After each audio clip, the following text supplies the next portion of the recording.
तो मैंने आपको फ्लेम के दोनों कंपोनेंट पढ़ा दिए, फ्लेम पैरेन्काइमा और फ्लेम फाइबर, ठीक है? नाउ कि सीव ट्यूब और कंपेनियन सेल, बच्चों मैं आपको बता रहा हूँ कि अभी जो मैं पढ़ाने वाला हूँ, ये प्लांट फिजियोलॉजी में बहुत इंपॉर्टेंट रोल प्ले करेगा, खास करके ट्रांसपोर्ट इन प्लांट्स वाले चैप्टर को समझने के लिए, ठीक है? तो सीव ट्यूब और companion cell, these two are another component of phloem. यहाँ पे मैंने सीव ट्यूब लिखा है, इस बात को मैं फिर से स्पेसिफाई कर रहा हूँ, सीव ट्यूब लिखा है। Sieve tube is element of phloem, and sieve tube is a multicellular tube, multicellular component. That means they are formed by the fusion of many sieve cell. उस sieve tube में कई सारे छोटे-छोटे से cell हैं जो आपस में कनेक्टेड होते हैं। तो कई सारे सिव सेल आपस में कनेक्ट होके सिव ट्यूब बनाते हैं और ऐसे कई सारे सिव ट्यूब एकदम सीरियली अरेंज होते हैं प्लांट में, लीफ से लेके पूरे रूट तक, स्टेम तक, पूरा एकदम प्लांट में, ठीक है? तो सिव ट्यूब एक मल्टी सेलुलर स्ट्रक्चर है। और रही बात कंपेनियन सेल, तो कंपेनियन सेल एक सिंगल सिंगल सेल सिव ट्यूब के साथ कई जगह, जैसे मान लो कि मैं कह रहा हूं कि ये पूरा सिव ट्यूब है, ठीक है? तो सिव ट्यूब में मान लो कि ये एक सिव सेल है, ये ढक्कन समझो, फिर दूसरा सिव सेल, ऐसे कई सारे सिव सेल मिलकर सिव ट्यूब बना रहे हैं और इसके साथ जगह जगह पे कंपेनियन सेल अटैच हो रहा है। ऐसे देखो यहाँ हो गया, जो इस पूरे सिव ट्यूब को रेगुलेट कर रहा है ना? पूरे मतलब इस तरीके से हुआ कि पूरे सिव ट्यूब को कनेक्ट मतलब कि उसके साथ अटैच्ड हो रहा है। देन उसके नीचे तो आप समझ पा रहे हैं कि सिव ट्यूब और कंपेनियन सेल आपस में अटैच्ड होते हैं। क्या इसका अटैच्ड होना जरूरी है? यस। ये आपस में अटैच्ड हैं, इसी वजह से कंपेनियन सेल सिव सेल का प्रेशर मेंटेन कर पाता है। और वो किस प्रेशर की बात हो रही है? तो वो ऑस्मोटिक प्रेशर की बात हो रही है और वो ऑस्मोटिक प्रेशर इस सीव ट्यूब के द्वारा ही फूड का ट्रांसलोकेशन होना है। सुन लो ध्यान से, अभी मैं डायग्राम में भी बताऊंगा। वो ऑस्मोटिक प्रेशर का मेंटेनेंस कंपेनियन सेल कर रहा है सीव ट्यूब का, और उस प्रेशर के मेंटेनेंस के वजह से सीव ट्यूब के थ्रू फूड का ट्रांसलोकेशन होता है। अब रही बात कि ये ट्रांसलोकेशन कैसे होता है, तो this is the detailed mechanism in plant physiology, specially in chapter transport in plants. मगर मैं अभी इस सीव ट्यूब और कंपेनियन सेल के स्ट्रक्चर को मैं एक्सप्लेन करने जा रहा हूं। तो फर्स्टली बच्चों मैं आपको एक बात बता देता हूं कि सीव ट्यूब और कंपेनियन सेल, फिर मैं कह रहा हूं सीव ट्यूब पूरा का पूरा tube and companion cell both are derived from a single cell. Let's say कि ये एक सेल है, ठीक है? ये कोई एक सेल था, इसने डिवीजन किया, एक सेल था मान लो, इसने डिवीजन किया और ये डिवीजन इस कदर किया कि एक बड़ी सेल बनी और एकदम अटैच्ड एक छोटी सेल बनी, दो सेल बनी। सुना ध्यान से, और अभी दोनों में न्यूक्लियस है, एक बड़ी सेल बनी और एक छोटी सेल बनी। अब क्या होने वाला है कि ये वाला सेल आगे कंटिन्यू डिवीजन करके करके करके कई सारे सीव सेल बनाएगा।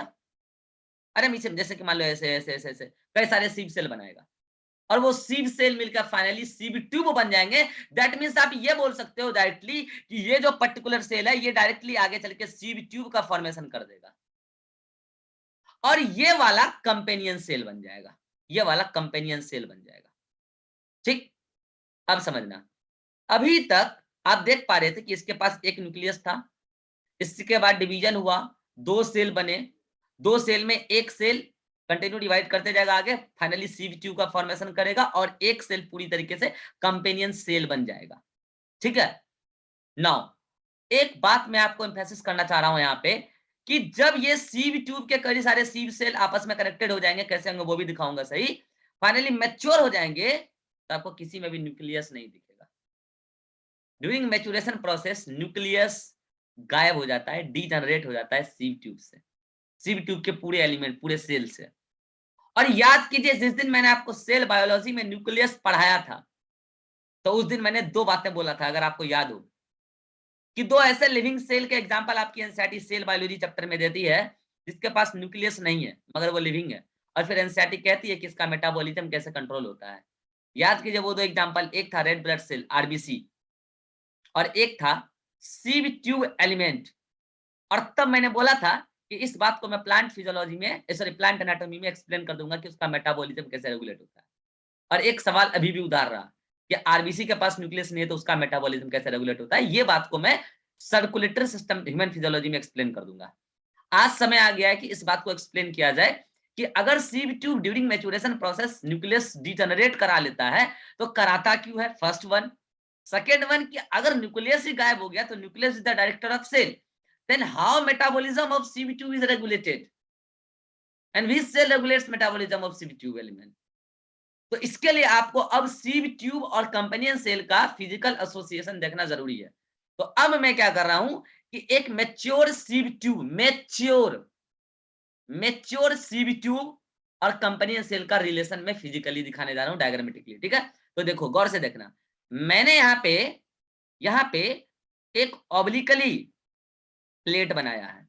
प्लेट को फील करो, 3D में फील करो, ये ऑब्लिक प्लेट है, ओके। और इस प्लेट को मान लो कि इस तरीके से मैंने पूरा भर दिया। ये प्लेट है, प्लेट 3D में फील करो, ठीक है, ये प्लेट है। और अब मैं क्या कह रहा हूं कि इस प्लेट में कई सारे छेद हैं, तो छेद आपको दिखने भी तो चाहिए। इस प्लेट में कई सारे छेद हैं, ये लो, एक छेद, दो छेद, कई सारे छेद हैं, ठीक है, ठीक है। बेसिकली ये जो प्लेट है ये सीव ट्यूब का एंड पार्ट है। जैसा कि मैंने आपको कहा कि ये मान लो कि पूरा का पूरा एक सीव ट्यूब है, ओके। उसमें मान लो कि कई सारे सीव सेल मिलके सीव ट्यूब बना दिए, तो अब मैं इंडिविजुअल सेल उसमें नहीं दिखाने वाला हूँ, ठीक है। मान लो सीव एक, मान लो कि ये एक सीव सेल है और वो उसका एंड यहाँ एक किनारा ये रहा और एक किनारा ऊपर रहा। ये किनारा भी देखो ऑब्लिकली है थोड़ा सा, और एक किस डायरेक्शन में, ट्रांसवर्स या लॉन्गिट्यूडनल, आंसर इज ट्रांसवर्स, क्योंकि ऐसे ऐसे ट्रांसवर्स होता है, ऐसे ऐसे लॉन्गिट्यूडनल होता है। देखो ये एक सीव सेल हुआ, ओके। देन नेक्स्ट सीव सेल इसके जस्ट नीचे होगा, 3D में फील करो, इसके जस्ट नीचे होगा, और उसका भी जो किनारा होगा वो किनारा भी यहीं पे होगा, और दोनों की ओपनिंग कुछ यहाँ पे ऐसे होगी। उनमें भी कई सारे ओपनिंग है, मतलब कि छेद है, पोर है, यूं बोलो पोर है। देन अब आगे जाओ, आगे जाओ, फिर एक ऑब्लिक एंड। अब ऐसे कई सारे सीव सेल मिलके सीव ट्यूब का फॉर्मेशन कर दिए, राइट। क्या बोला मैंने, ऐसे कई सारे सीव सेल मिलके सीव ट्यूब का फॉर्मेशन कर दिए। ये इधर नीचे जा रहा है, ये इधर ऊपर जा रहा है। अब मैं ऐसा बनाऊंगा बार बार तो टाइम पास होगा, ठीक है। और सभी के सभी जितने भी सीव सेल के या सीव ट्यूब के एंड हैं, वहां पर एक प्लेट रखा हुआ है, and that plate is known as sieve plate, that plate is known as sieve plate, and this individual cell is known as sieve cell, and this entire tube is known as sieve tube. Entire tube is known as sieve tube. Now the pore in the sieve plate, these individual pore, these are called as sieve pore, these are called as sieve pore, and generally these sieve pore are closed with a close plug, with a close plug का मतलब क्या होता है, छेद को बंद करने वाला, केलोज प्लग, ये बायोमोलिक्यूल है, केलोज प्लग, केलोज का प्लग लगा हुआ है, ठीक है। आपने गौर नहीं किया एक बात को कि मैंने सारे पोर को केलोज प्लग से बंद नहीं किया है, क्योंकि सारे पोर हमेशा बंद नहीं होते हैं। क्यों नहीं होते हैं उसका मैं अभी आपको कारण बता दूंगा, ठीक है। कब खुलते हैं, कब बंद होते हैं, सब बात करेंगे अभी। तो majority of sieve pore here closed with callose plug. तो ये तो डायग्राम किसका है, ये तो सीव ट्यूब का है, जहां पर कि कई सारे sieve cell are connected and they are connected at their transverse wall।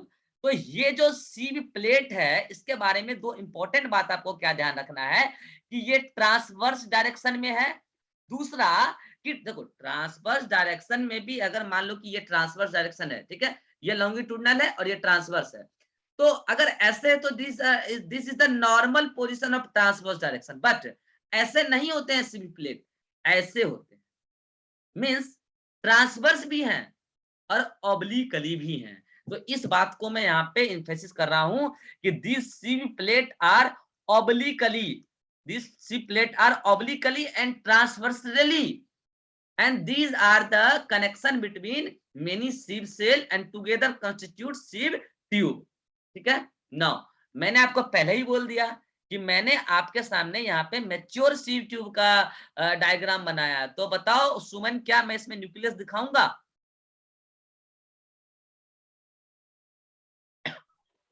Sir इसमें न्यूक्लियस दिखाएंगे? मैच्योर सीव ट्यूब का डायग्राम बनाया है जीवानंद। नहीं दिखाएंगे। हाँ नहीं दिखाएंगे, क्योंकि अभी थोड़ी देर पहले बोला कि देखो स्टार्टिंग में जो ये सब सेल थे इसके पास थे न्यूक्लियस, पर जब ये मैच्योर हो रहे थे तो इन्होंने अपने न्यूक्लियस को डीजनरेट करा लिया, और मैच्योरेशन के बाद ईच सीव सेल का मेजर पार्ट वैक्यूल से ऑक्युपाई हो जाता है। ये तो क्या है? वैक्यूल है। अगर ऐसा हुआ कि मेजर पार्ट वैक्यूल से ऑक्युपाई हो गया, आपको मैंने वैक्यूल पढ़ाया है सेल बायो में, वैक्यूल प्लांट सेल का स्टोरिंग सेल ऑर्गेनली होता है, ठीक है? तो ये वैक्यूल हो गया, तो वैक्यूल मेजर पार्ट ले लिया, तो फिर साइटोप्लाज्म कहाँ गया? बेसिकली साइटोप्लाज्म पेरिफेरी पे किनारे की तरफ शिफ्ट हो गया। These are the peripheral cytoplasm of sieve cell, which is the component of what? sieve tube। तो मुझे बताओ, ये तो वैक्यूल हो गया जो कि सेंट्रल है, सेंटर पे कौन है? वैक्यूल है, सेंट्रल वैक्यूल, और किनारे किनारे चला गया कौन? साइटोप्लाज्म। तो साइटोप्लाज्म को आप क्या बोलेंगे? Peripheral cytoplasm. ये सारी बातें एनसीईआरटी की है, एक एक वर्ड से क्वेश्चन बन सकता है, ध्यान रखिएगा यहाँ पे, ठीक है?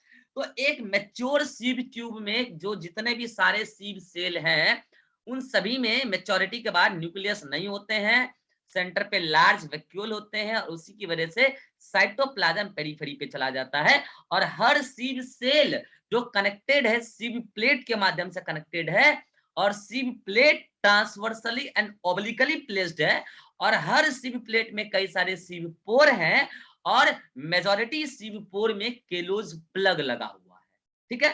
अब आप इसको थोड़ा सा फील करो 3D में, कि अगर मैं इन सारे केलोज प्लग को खोल दूं या मेजॉरिटी केलोज प्लग को खोल दूं, तो क्या इसका मटेरियल क्या ट्रांसपोर्ट नहीं होगा? यस और नो? क्या उस तरीके से ट्रांसपोर्ट नहीं होता जाएगा? यस और नो? मान लो ऊपर से नीचे आ रहा है, तो इधर से ये लो, ऐसे कई सारे रास्ते हैं अपने पास, यस और नो? क्या इस तरीके से ट्रांसपोर्ट हो सकता है? बिल्कुल हो सकता है, ठीक है? लेकिन क्वेश्चन इज दैट कि इस बीच में मटेरियल आया कहां से? क्या सीव ट्यूब ने खुद मटेरियल लाया है? तो आंसर है नहीं। जो मटेरियल का ट्रांसपोर्ट होता है, वो मटेरियल सीव ट्यूब को कंपेनियन सेल देता है। तो नाउ अब मैं यहाँ पे कंपेनियन सेल का एसोसिएशन दिखाना चाहूंगा इस सीव ट्यूब के साथ। तो याद करो, ये वाला सेल अभी रखा हुआ है, ये क्या बन गया? ये बन गया कंपेनियन सेल। तो अब मैं यहाँ पे कंपेनियन सेल का डायग्राम बनाने जा रहा हूं, और मैं आपके सामने यहाँ पे देखो, कई सारे सीव सेल को एक साथ कंपेनियन सेल कवर अप कर लेता है। तो ये क्या है? बगल से कंपेनियन सेल है। देखो, दो गो तो सीव सेल को एटलीस्ट यहाँ पे कनेक्ट करा ही लिया, और कंपेनियन सेल में मैच्योरिटी के बाद न्यूक्लियस होता है। तो ये तो क्या हो गया? उसका न्यूक्लियस हो गया, कंपेनियन सेल का अपना न्यूक्लियस। ये है nucleus of companion cell, nucleus. और ये क्या है? कंपेनियन सेल, कंपेनियन सेल, ठीक? और ये उसके साइटोप्लाज्म, ये उसके साइटोप्लाज्म, ये उसके साइटोप्लाज्म। नाउ बच्चों में आप, अच्छा ये पूरा का पूरा क्या है? ये पूरा का पूरा सेल मेम्ब्रेन उसी का है, किसका? ये पूरा का पूरा सेल मेम्ब्रेन किसका है? कंपेनियन सेल का। नाउ थोड़े बहुत लिग्निन के डिपोजिशन देखे गए हैं, और उसकी वजह से पिट का फॉर्मेशन हुआ है। क्या बोल रहा हूं मैं? थोड़े बहुत लिग्निन के डिपोजिशन देखे गए, और उसकी वजह से पिट का फॉर्मेशन हुआ है। और जहां जहां पिट है, नॉर्मल पिट यूं बोलो, और उस पिट के माध्यम से कई सारे प्लाज्मोडेस्माटा गुजरे हुए हैं। ये रहा प्लाज्मोडेस्माटल कनेक्शन, इनके किनके बीच में? सीव ट्यूब के सेल जो है, यानी कि सीव सेल और कंपेनियन सेल के बीच में कई सारे वेल डेवलप्ड प्लाज्मोडेस्माटल कनेक्शन पाए जाते हैं। These are plasmodesmatal connection. अब जो एनसीईआरटी की लैंग्वेज से यहाँ क्वेश्चन बनेगा, उस पर थोड़ा फोकस कीजिएगा। ये जो वाल, ये जो दीवार आपको दिख रही है, जिस दीवार में आपने थोड़ा बहुत लिग्निन का डिपोजिशन दिखाया, तभी तो पिट का फॉर्मेशन हुआ है यार, ठीक है?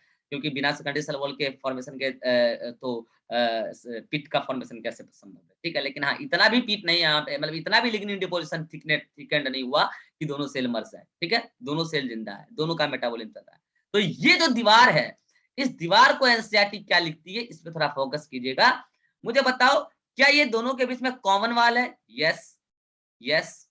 अब बोलोगे सर इसमें तो इधर वाला इसका दीवार था, इधर वाला इसका दीवार था। अरे मैंने दोनों को मिला के लिखा ना, ये कॉमन वाल हुआ ना दोनों का। अरे दोनों का भी कॉमन दीवार हुआ ना। अब मुझे बताओ कि ये कॉमन दीवार लॉन्गिट्यूडिनली प्लेस्ड है या ट्रांसवर्सली प्लेस्ड है राजेश्वरी? ये लॉन्गिट्यूडनल सॉरी, ये जो कॉमन दीवार है, लॉन्गिट्यूडनल है। हाँ, ये लॉन्गिट्यूडिनली है। एक एक वर्ड से क्वेश्चन बन रहा है, सुनेगा ध्यान से। लॉन्गिट्यूडिनल कॉमन वॉल में ही प्लाज्मोडेस्मेटा है। ये देखो प्लाज्मोडेस्मेटा, ये क्या है? प्लाज्मोडेस्मेटा है। और ये प्लाज्मोडेस्मेटा जहां है, उस पर्टिकुलर एरिया में क्या है? नॉर्मल पिट है। ये पिट है, ये क्या है? ये पिट है, पिट, ठीक है। तो मुझे बताओ, यहाँ पे पिट, ये पर्टिकुलर पिट, अच्छा, कोई एनसीईआरटी ने खुल के नहीं लिखा कि ये पिट नॉर्मल है या बॉर्डर्ड है। तो आपसे भी इस लेवल पे कोई नहीं पूछने वाला है कि नॉर्मल पिट है या बॉर्डर्ड पिट है। आप बस इतना ध्यान रखना कि ये पिट हैं जरूर, और वो पिट प्लाज्मोडेस्मेटा जहां जहां है, वहां वहां पिट है। अंडरस्टूड है यार? पिट तो वही एरिया होगा ना जहां प्लाज्मोडेस्मेटा है, तो वही तो पिट है ना, ठीक है। तो वो पिट है। अब देखो यहाँ से कई सारे ऑब्जेक्टिव क्वेश्चन बनेंगे। क्या क्या बनेगा सुना ध्यान से, कि जो ये है, ये तो पोर है, ये तो सीव पोर है, ये तो सीव पोर है, ठीक है। इस सीव पोर में कैलोस प्लग, वो तो सीव प्लेट का हिस्सा है। तो सीव पोर कहाँ है? सीव प्लेट में। सीव प्लेट किनके बीच में कनेक्शन है? तो एक ही सीव ट्यूब के कई सारे सीव सेल के बीच में कनेक्शन है। सीव प्लेट कैसे प्लेस्ड है? तो ऑब्लिकली ट्रांसवर्सली प्लेस्ड है, ठीक है। Then common wall, common wall किसके बीच में है? Companion cell and sieve tube के एलिमेंट के बीच में है। वो कॉमन वॉल कैसे प्लेस्ड है? लॉन्गिट्यूडनली प्लेस्ड है। कॉमन वॉल में क्या है? उसमें भी पीठ है और वेल डेवलप्ड प्लाज्मोडेस्मेटल कनेक्शंस, जिसके मदद से इनका और इनका साइटोप्लाज्म एक दूसरे के साथ एक्सचेंज हो रहा है। And that's why the nucleus of companion cell regulates metabolism of the nucleus of companion cell regulates metabolism of the nucleus of companion cell regulates metabolism of whole sieve tube, whole sieve tube। तो बताओ, क्या मैंने उस question का जवाब दिया कि नहीं दिया, कि एक सीव ट्यूब के पास अपना न्यूक्लियस नहीं होता है, मगर फिर भी वो जिंदा है और उसका मेटाबॉलिज्म रेगुलेट हो रहा है, मेटाबॉलिज्म चल रहा है। तो कैसे चल रहा है? आज आपको उसका जवाब मिल गया कि उसके मेटाबॉलिज्म को चलाने के लिए कंपेनियन सेल जिम्मेवार है, क्योंकि एक मैच्योर कंपेनियन सेल के पास अपना न्यूक्लियस होता है। नाउ, अब इसी संदर्भ में मैं आपको एक बात बोल देता हूं, जिसका एक्सप्लेनेशन मैं अभी नहीं दे पाऊंगा क्योंकि वो प्लांट फिजियोलॉजी का ही पार्ट है, कि कंपेनियन सेल इस सीव ट्यूब के पूरे प्रेशर को रेगुलेट करता है, मेंटेन करता है। और प्रेशर मेंटेनेंस की ही वजह से फूड का ट्रांसलोकेशन इनकी मदद से हो रहा है, इनके सीव ट्यूब की मदद से हो रहा है। लेकिन उसकी प्रेशर को रेगुलेट, उसकी प्रेशर को मेंटेन कौन कर रहा है? Companion cell. That's why together sieve cell and companion cell together responsible for translocation of photosynthesis। और अब बताओ शिवानंद, क्या उस डाउट का सॉल्यूशन मिला कि दोनों का जिंदा रहना जरूरी है? क्योंकि दोनों जब जिंदा नहीं रहेंगे तो उस प्रेशर का रेगुलेशन नहीं हो पाएगा, और अगर प्रेशर का रेगुलेशन नहीं हो पाएगा तो फिर फूड का ट्रांसलोकेशन नहीं हो पाएगा। इसका मतलब फ्लोएम के दोनों कंपोनेंट को जिंदा रहना जरूरी है फूड के ट्रांसलोकेशन के लिए, ठीक है। तो ये स्ट्रक्चर था। इसके अलावा मैं आपको एक बात और बता देता हूं कि ये जो कंपनी सॉरी सीव ट्यूब है, उसमें जो सीव सेल है, उसमें कुछ स्पेशल प्रकार के प्रोटीन मिले हैं साइंटिस्टों को स्टडी के दौरान, ठीक है। खास प्रकार के प्रोटीन मिले हैं, और इस प्रोटीन को साइंटिस्ट ने नाम दिया P protein. Here P for phloem, P protein. और साइंटिस्टों का ऐसा मानना है कि ये पी प्रोटीन, अगर ये सीव ट्यूब में कहीं पे कोई डैमेज हो जाए, घाव हो जाए एक तरीके से बोलो, तो उसको उसके हीलिंग में हेल्पफुल होता है। एंड दूसरा बात, कि जब फूड का ट्रांसलोकेशन हो रहा होता है तो डायरेक्टली इनडायरेक्टली वो पी प्रोटीन ट्रांसलोकेशन में भी हेल्प करता है। तो ये दोनों बातें एनसीईआरटी में लिखिए, डायरेक्ट क्वेश्चन बन के आता है आपसे कि पी प्रोटीन कहाँ मिलता है। पहली बात कि पी प्रोटीन साइटोप्लाज्म ऑफ किसमें है? कंपेनियन सेल नहीं, साइटोप्लाज्म ऑफ सीब ट्यूब में मिल रहा है, अपना न्यूक्लियस नहीं है लेकिन पी प्रोटीन रखा है, ठीक है। और ये पी प्रोटीन ट्रांसलोकेशन में भी हेल्प कर रहा है और ये पी प्रोटीन किसी भी प्रकार के रिपेयरिंग में भी हेल्प कर रहा है, ठीक है। कहाँ मिल रहा है? Cytoplasm of sieve cell of sieve tube, ठीक है सारे। तो this is all about sieve tube and companion cell. तो इससे रिलेटेड ये डायग्राम ही अपने आप में सब कुछ है, इसी से सारा क्वेश्चन बनता है। अब ये सेम डायग्राम एक दिन मैं आपको पढ़ाऊंगा, बनाऊंगा, जिस दिन मैं आपको पढ़ाने वाला था, पढ़ाऊंगा प्लांट फिजियोलॉजी में ट्रांसपोर्ट इन प्लांट चैप्टर में translocation of photosynthesis, same diagram आएगा।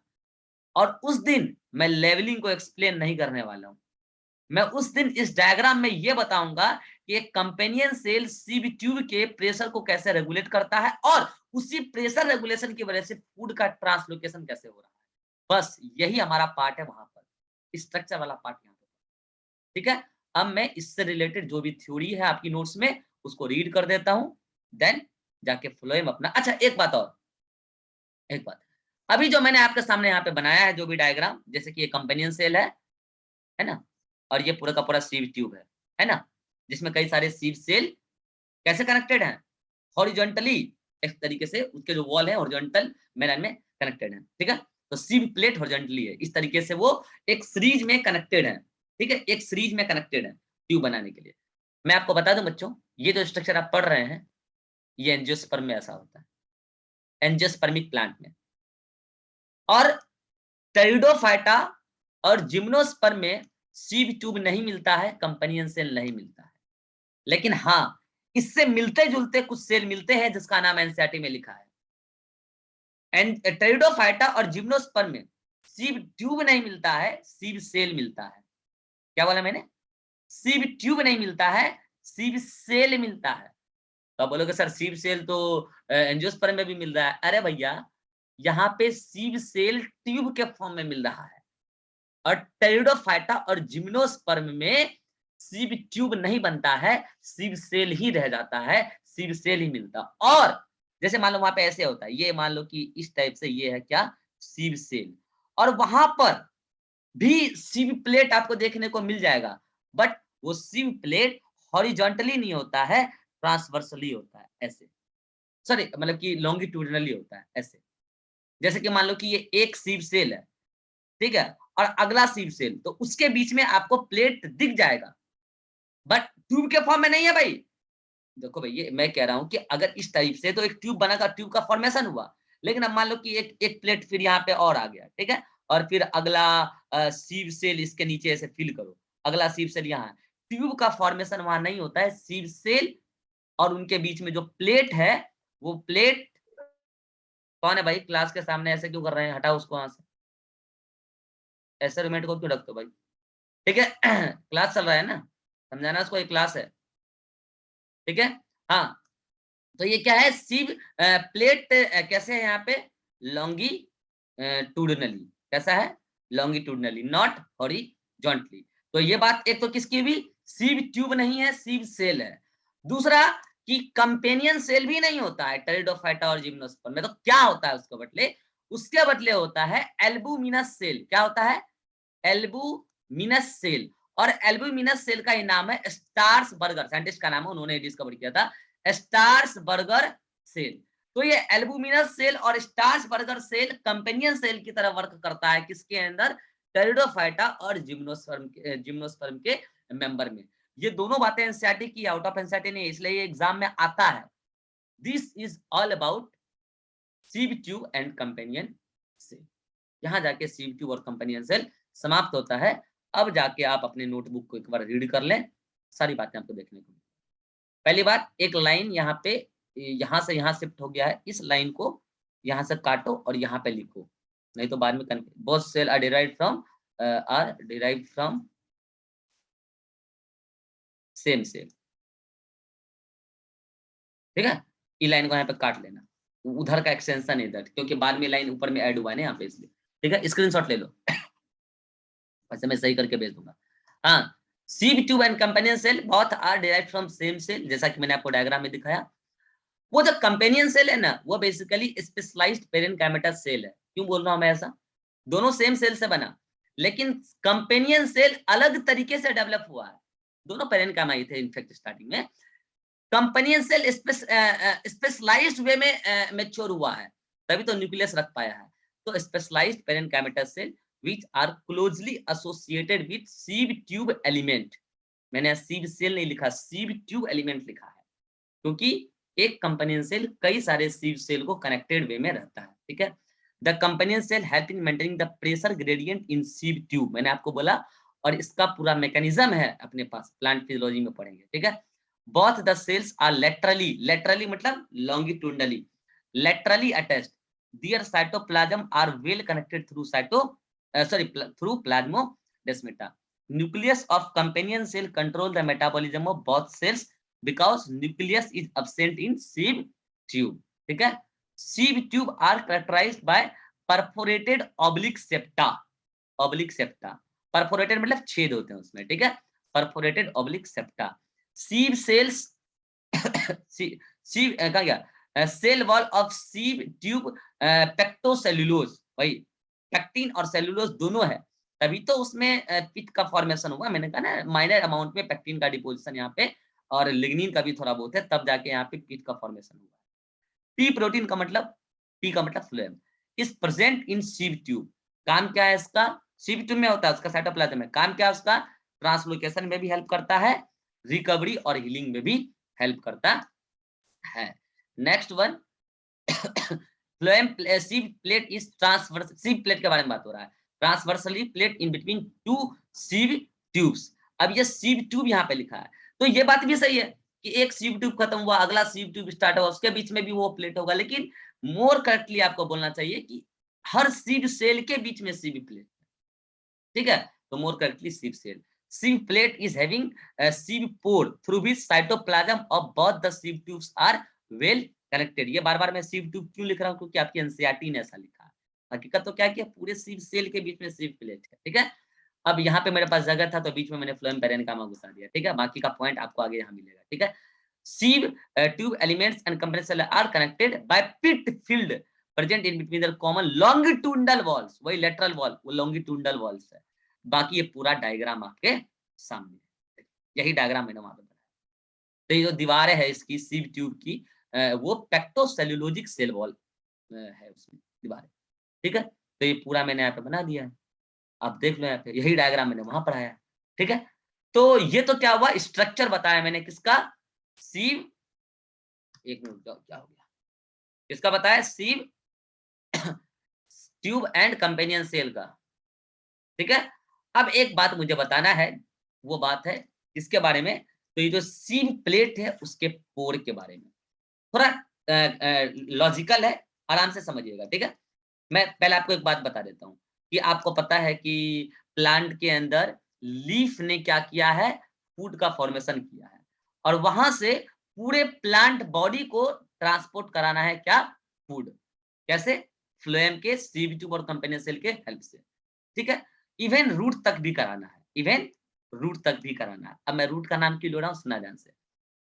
आपको ये भी पता होगा कि रूट से वाटर भी पहुंचा होगा लीफ तक, रूट से वाटर तो पूरे ऊपर तक पहुंचा है, तो ये मान लो कि जाइलम के थ्रू जा रहा है और ये फ्लोएम है, ठीक है। तो अब मैं क्या बता रहा हूँ, सुना लॉजिकली कि सीव पोर कब खुलते हैं कब बंद होते हैं, वो मैं बताने जा रहा हूँ। देखो क्या होता है, गर्मी के दिनों में टेम्परेचर ज्यादा होता है इन्वायरमेंट, तो जब इन्वायरमेंट का टेम्परेचर ज्यादा होता है, तो ये जो लीफ में पानी पहुंचा है, लीफ में जो पानी पहुंचा है, ये पानी का लॉस ज्यादा होता है।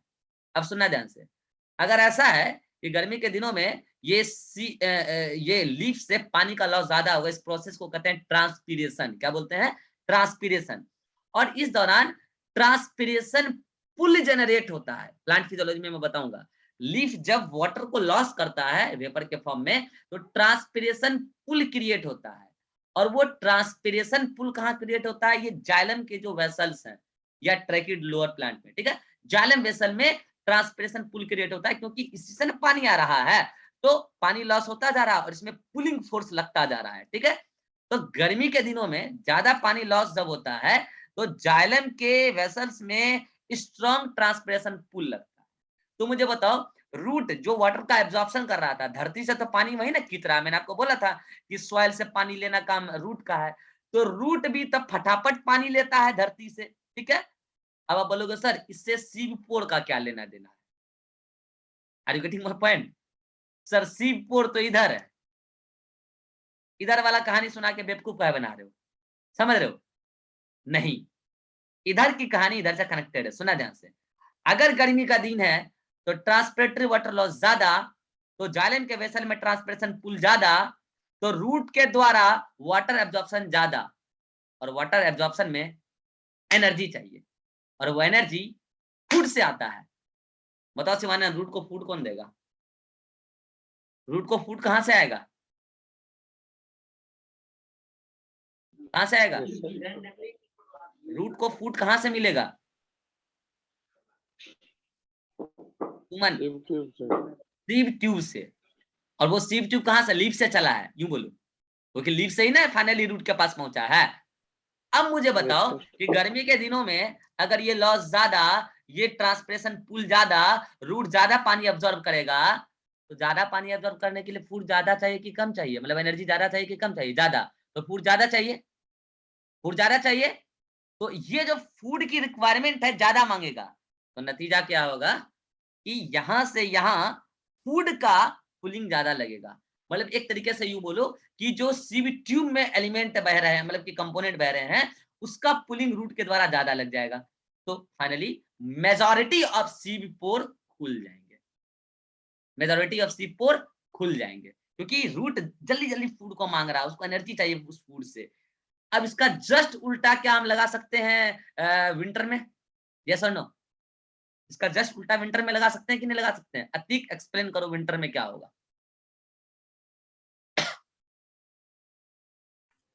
विंटर में सर वाटर लॉस कम होगा, तो एक ट्रांसपरेशनल पुल कम लगेगा, एक तो उसके लिए एनर्जी रिक्वायरमेंट कम किसके चाहिए द्वारा होगा, एनर्जी रिक्वायरमेंट? रूट के द्वारा। एक तो एनर्जी रिक्वायरमेंट कम चाहिए होगा, तो सीव पोर जो होगा वो बंद रहेगा मेजॉरिटी क्लोज ज़्यादातर। रहेगा, ठीक है, क्योंकि ठंडे के दिनों में टेम्परेचर कम है बाहर का, तो ट्रांसपिरेशन पुल मतलब कि ट्रांसपिरेटरी वाटर लॉस कम होगा, तो ट्रांसपिरेशन पुल भी वीक होगा, तो इसका मतलब कि इससे पानी ज्यादा लॉस नहीं हो रहा है, तो यहाँ पे तो ये पुलिंग बहुत कम लगेगा, तो रूट को भी ज्यादा वाटर एब्जॉर्प्शन ठंडी के दिनों में करना नहीं पड़ता है।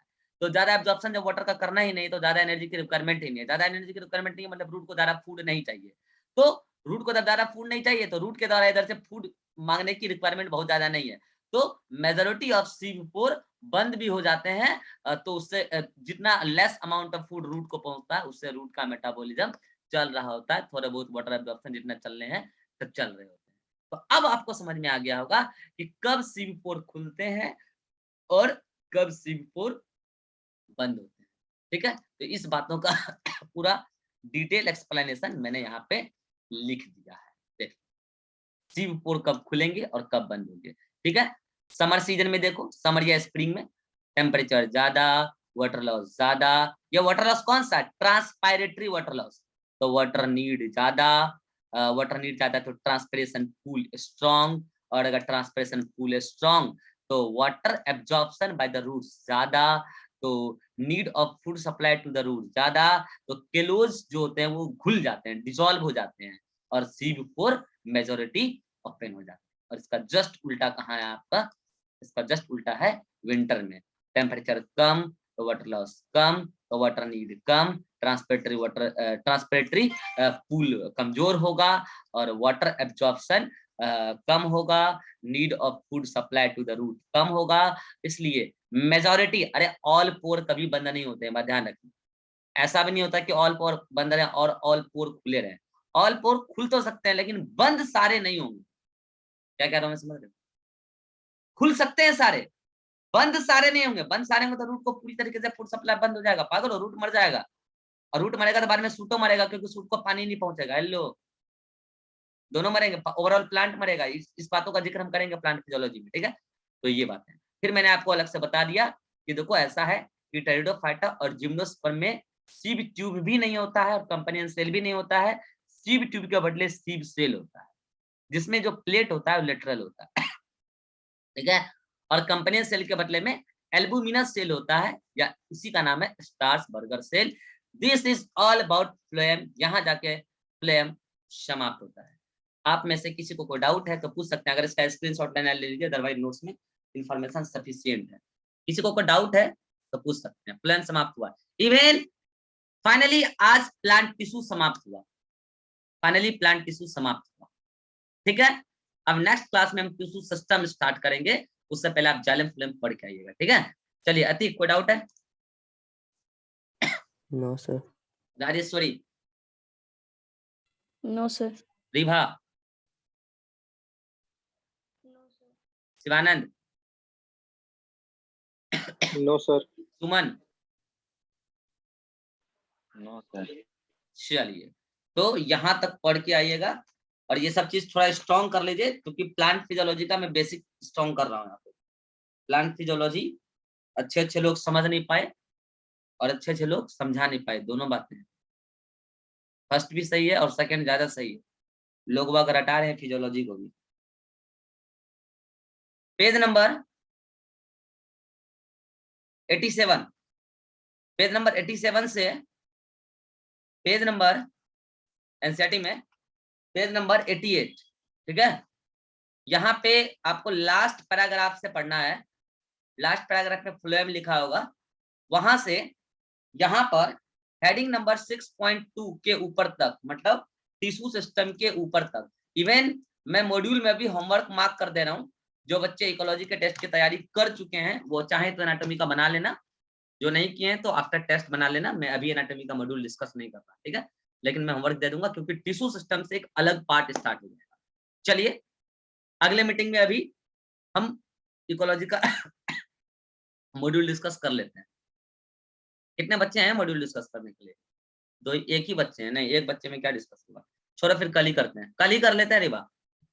ठीक है, अरे ठीक है, यस ठीक, कल कर लेंगे, कल लेकिन कर ही लेंगे, क्योंकि परसों टेस्ट। हाँ सर मेरा एनसीईआरटी का डाउट है। हाँ ठीक है, आओ ये नया मीटिंग क्रिएट कर लेते हैं। आज तो क्रिएट कर सकते हैं ना? अरे आप आज तो कर सकते हैं ना क्रिएट? नहीं कर सकते हैं? खाना नहीं खाता है सर। तो फिर स्टार्टिंग में पूछ लेते हैं ना। स्टार्टिंग में रिकॉर्डिंग ऑन कर दिए थे आप। व्हाट्सएप पे भेज दो, बता देंगे। यस।